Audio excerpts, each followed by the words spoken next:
In their combination of intensity and geographical extent, the 1848 revolutions were unique, at least in European history.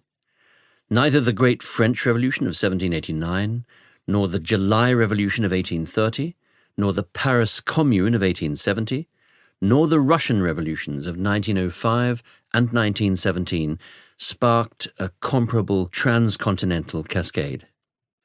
1989 looks like a better comparator, but there is still controversy as to whether these uprisings can be characterized as revolutions.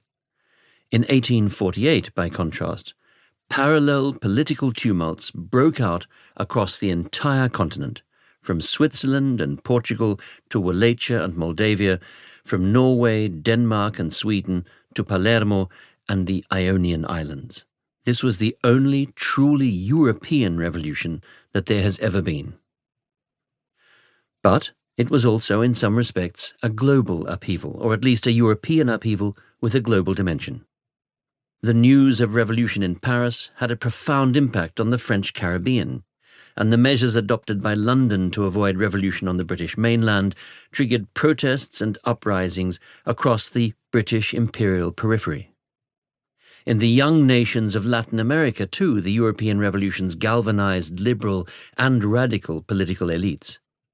Even in far-off Australia, the February Revolution created political waves, though it was not until 19th of June 1848 that the news of the February events reached Sydney in the colony of New South Wales, a reminder of what the Australian historian Geoffrey Blainey once mournfully described as the tyranny of distance. The revolutions involved a vast panorama of charismatic and gifted actors, from Giuseppe Garibaldi to Marie Dagout, author under a male pseudonym of the best contemporary history of the revolutions in France, from the French socialist Louis Blanc to the leader of the Hungarian national movement Lajos Kossuth, from the brilliant conservative liberal social theorist, historian and politician Alexis Charles-Henri Clérel de Tocqueville, to the Wallachian soldier, journalist and agrarian radical Nicolae Bălcescu.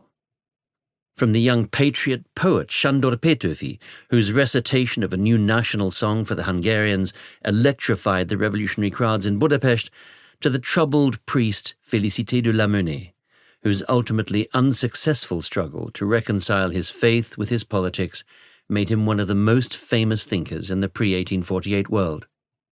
From the writer Georges Sand, who composed revolutionary bulletins for the provisional government in Paris, to the Roman popular tribune Angelo Brunetti, known affectionately as Cicciruacchio or Chubby, a true man of the people who did much to shape the unfolding of the Roman Revolution of 1848 to 1849.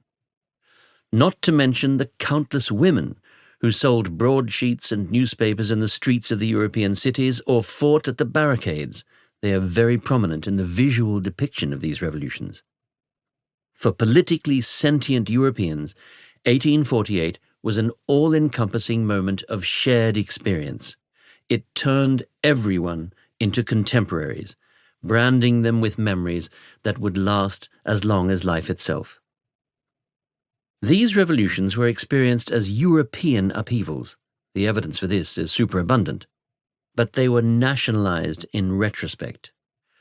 The historians and memory managers of the European nations later absorbed them into specific national stories.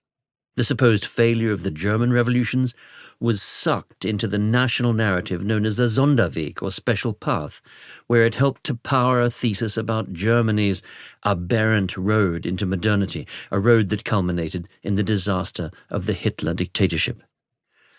Something similar happened in Italian historical writing, where the failure of revolution in 1848 was seen as pre-programming an authoritarian drift into the new Italian kingdom, and thereby paving the road to the March on Rome in 1922 and the fascist seizure of power that followed.